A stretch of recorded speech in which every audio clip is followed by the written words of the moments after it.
Muy buenos días, hermanos, muy buenos días.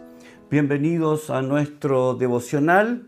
Estamos muy contentos de poder estar juntos para abrir la Escritura y extraer de ella principios, fundamentos para nuestra vida, principios y fundamentos de nuestro diario vivir, de nuestro diario andar, cómo vivir de mejor manera nuestro cristianismo. Estamos en esta serie estudiando la vida del profeta Elías. Estamos como base, como fundamento, la porción de Primero Reyes, capítulo 18. Si usted quiere ir allá, desde el verso 41 al 46. Ha venido la derrota de los profetas de Baal, 850 en total, profetas de Baal y de Acera, en la cima del monte Carmelo. Ha sido derrotado el paganismo en Israel, por lo menos momentáneamente. Todo el pueblo ha dicho, Jehová es Dios, Jehová es Dios. Elías entiende que el periodo de prueba ha terminado y que ya es tiempo de que la sequía termine. Es por eso que él vuelve a subir al monte Carmelo, comienza a orar para que Dios finalmente envíe lluvia, envía a su criado a ver, a mirar el horizonte, no hay nada que se vea. Después de varias veces, 7 veces en total, puede vislumbrar una pequeña nube del tamaño de la palma de un hombre. Eso era el indicio, eso era visualmente la respuesta de Dios a la oración. Elías sabe que viene la lluvia. Elías fue considerado como uno de los grandes en la historia de Israel. Elías es considerado uno de los héroes más famosos en la historia de Israel. Pero eso en algún momento llegó a irse de los límites normales y muchos en Israel consideraban que Elías era un hombre con tantos atributos, con tantas bondades, que él tenía los méritos suficientes como para ser oído por Dios. Ayer comenzamos a estudiar varios puntos de una oración eficaz y dijimos que el primer punto es entender claramente que la única manera que nosotros podemos acercarnos a Dios es por la vida y los méritos de nuestro Señor Jesucristo. No hay mérito en nosotros para ser oídos por Dios. No hay. No existe. No importa que usted tenga buenas obras, por muy buenas que sean, no son suficientemente buenas para ser oídas por un Dios santo. Entonces, el primer punto es que nosotros debemos entender de que nos acercamos a Dios no por nuestro mérito, sino por los méritos de Cristo. ¿Qué pasaba? En el tiempo que Santiago escribe, Elías es considerado un superhombre, un supersanto, digno de ser oído por Dios por su vida pura y perfecta. Recuerde que él oró y dejó de llover. Él oró y resucitó al hijo de la mujer de Sarepta de Sidón. Y él volvió a orar y vino la lluvia. Entonces todos pensaban, todos creían en el folclore, en el pensar diario, en la tradición oral de que Elías era un hombre de alto mérito, suficiente para ser oído por Dios. Pero Santiago pone los puntos sobre las íes. Dice claramente, Santiago capítulo 5, verso 17, si lo tiene a mano, Santiago 5, verso 17. Elías era un hombre sujeto a pasiones semejantes a las nuestras. Y oró fervientemente para que no lloviese, y no llovió sobre la tierra por 3 años y 6 meses. Como dije, la tradición judía enseñaba que Elías era un superhombre, que por sus propios méritos era suficiente para ser oído por Dios.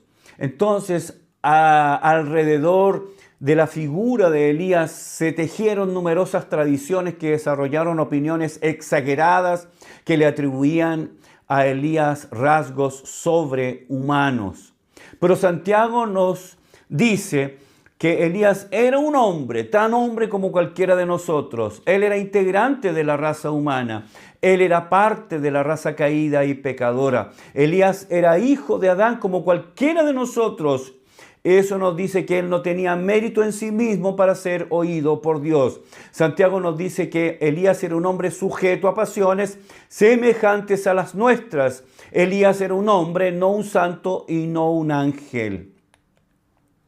Cuando Santiago dice sujeto a pasiones, que es un adjetivo en el griego, es la palabra homoiopates, homoiopates, homoiopates. Literalmente, esta es una palabra compuesta de homois, que quiere decir similar, igual, semejante, y la palabra patos, que significa pasiones, deseos. Entonces, ¿qué es lo que está diciendo Santiago? Que Elías era un hombre con pasiones y deseos similares. Pasiones o sentimientos, afectos semejantes. Significa literalmente hombre que tiene pasiones iguales. Y por eso describe a alguien que puede verse afectado por eso mismo. Porque tiene pasiones, puede ser afectado por pasiones. Dicho de otra manera, Elías es un hombre que tiene los mismos tipos de sentimientos, deseos, incluso deseos pecaminosos, deseos torcidos, deseos equivocados. Entonces Santiago se encarga de sacar ese mito que había caído sobre Elías. Se encarga de sacar ese misterio, de esa aura de santidad más allá de lo humano.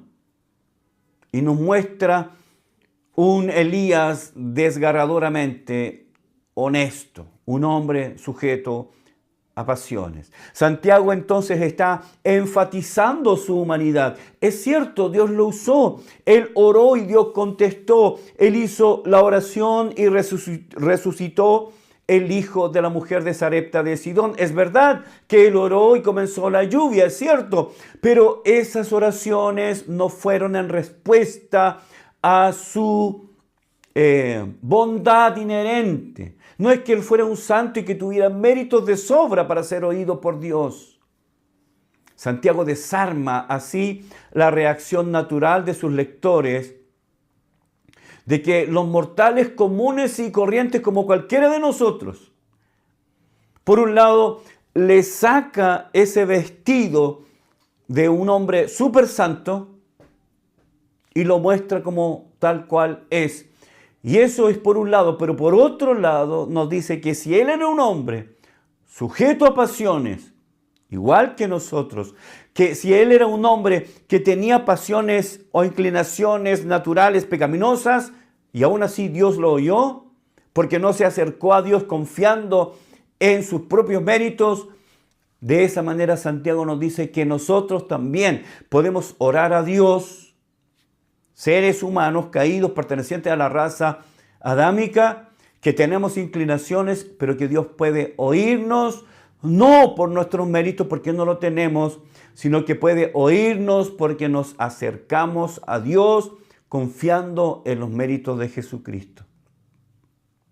Elías no tenía méritos personales suficientes como para orar y esperar resultados. Todo mérito en la oración, todo mérito que nosotros podamos incluir en la oración son los méritos de Cristo. Elías era un pecador infectado con el virus del pecado de Adán, como todos nosotros. Tenía pasiones y sentimientos tan humanos como nosotros. Bueno, y vamos a ver un poco más adelante que así él actuó. En ocasiones Elías actuó según sus sentimientos y emociones naturales, como lo hacemos todos nosotros. Sin embargo, Dios respondió sus oraciones. Número 2. En el punto número 1 vimos que toda oración es contestada no porque haya mérito en nosotros, no porque nosotros tenemos que presentar nuestros méritos. Nuestras oraciones son oídas y contestadas porque vamos al Padre confiando en los méritos de nuestro Señor Jesucristo. Número dos, ¿cuáles son los ingredientes para tener una oración eficaz, una oración contestada? Y es separación de todo pecado conocido. ¿Ok?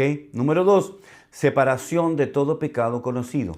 Como ya vimos, Elías no era un superhombre, no era un hombre perfecto, no era un hombre sin pecado. Él tenía las mismas bajas pasiones que cualquier hombre. Lo que este punto enfatiza no es la impecabilidad de Elías, sino su transparencia. La oración eficaz no es hecha por un hombre que no peca. La oración eficaz no es hecha, permítame la repetición, la oración eficaz no es hecha por un hombre que nunca peca, sino que es hecha por un hombre que vive en honestidad delante de Dios. Vamos a leer Santiago capítulo 5. Estamos usando Santiago capítulo 5 porque Santiago nos está hablando de Elías. Versos 15 y 16. Y la oración de fe salvará al enfermo, y el Señor lo levantará, y si hubiere cometido pecados, le serán perdonados. Verso 16. Confesaos vuestras ofensas unos a otros, y orad unos por otros, para que seáis sanados. La oración eficaz del justo puede mucho. Como dijimos, la oración eficaz no es hecha por un hombre impecable, sino por un hombre justo. Y hay una gran diferencia en esto. Hay una diferencia abismal. Primero debemos entender que no existe un hombre que nunca peque. ¿Ok? Nuestras oraciones, por lo tanto, no son en base a nuestra impecabilidad. Por lo mismo, la condición de una oración eficaz no es que el hombre que hace la oración nunca peque, sino que se mantenga caminando en la luz, teniendo la confesión de pecados y el deseo de caminar en la luz con Dios como un hábito permanente. Recuerde que la palabra justo es un adjetivo que califica a un hombre que está en correcta relación con Dios y con otros hombres. Este hombre justo está posicionalmente ubicado ahí, en la justicia, no por su propio mérito, sino por la obra de Cristo. Y esa justicia es experimentalmente, esa justicia o ese hombre es experimentalmente justo porque no es porque nunca peque, sino porque confiesa sus pecados constantemente. No es justo porque nunca peque, sino porque vive en la luz, respondiendo a la luz y confesando sus pecados. En ese sentido se mantiene puro, y permítame la explicación, puro no porque nunca peque, sino porque siempre está confesando. En resumen, uno que busca continuamente la santificación progresiva. Escuchen lo que dice Salmo 66, verso 18. Si en mi corazón hubiere yo mirado a la iniquidad, el Señor no me habría escuchado. El Salmo dice, si en mi corazón yo hubiere mirado a la iniquidad. Ese verbo mirar está en el cal perfecto y quiere decir mirar, ver con los ojos, pero también significa observar, percibir, conocer, adquirir conocimientos. Escoger también significa aprobar. La idea es la de haber aceptado y aprobado cierta conducta pecaminosa y negarse a cambiar. El Salmo dice, si en mi corazón yo hubiere aceptado, escogido, adquirido un tipo de pecado, una conducta pecaminosa y negarme a confesar, entonces el Señor no me puede oír. Este verso nos muestra evidentemente el bloqueo que produce el pecado en la vida de la oración. No es que el justo nunca peque, permítame repetirlo. Cuando hablamos de un hombre justo, no estamos hablando de un hombre que nunca peque, impecabilidad, porque además eso, entre paréntesis, es imposible. Sino que cuando hablamos de justicia, estamos hablando de un hombre que vive en la luz y cada pecado que cometa lo lleva inmediatamente a la presencia de Dios en confesión. No acepta, no adquiere. No hace parte suya el pecado, sino que apenas lo comete, confiesa. al mismo momento en que peca y falla, lo pone delante del Señor, lo pone en evidencia, lo pone en la luz. Ese pecado, como todos los pecados, debe ser confesado. Este principio también se aplica con los demás hermanos. Tal vez el creyente está a cuenta con Dios, pero tiene una deuda con un hermano. Tal vez ha confesado sus pecados, pero tiene un roce con algún hermano. En su relación con otros hermanos, tal vez tiene problemas. Y eso obviamente también es un obstáculo para la oración. No solamente tengo que estar a cuenta con Dios, sino a cuenta con mis hermanos. Tal vez el creyente está listo con Dios, pero tiene una deuda con su hermano. Jesús nos va a enseñar qué es lo más valioso, una ofrenda a Dios o una correcta relación con el hermano. Vamos a Mateo capítulo 5, verso 21. Dice, oíste que fue dicho a los antiguos, no matarás, y cualquiera que matare será culpable de juicio. Verso 22, pero yo os digo que cualquiera que se enoje contra su hermano será culpable de juicio, y cualquiera que diga necio a su hermano será culpable ante el concilio, y cualquiera que le diga fatuo quedará expuesto al fuego del infierno. Por tanto, si traes tu ofrenda al altar y allí te acuerdas de que tu hermano tiene algo contra ti, deja allí tu ofrenda delante del altar y anda y reconcíliate primero con tu hermano y entonces ven y presenta tu ofrenda. Ponte de acuerdo con tu adversario pronto, entre tanto que estás con él en el camino. No sea que el adversario te entregue al juez y el juez al alguacil y seas echado en la cárcel. De cierto os digo que no saldrás de allí hasta que pagues el último cuadrante.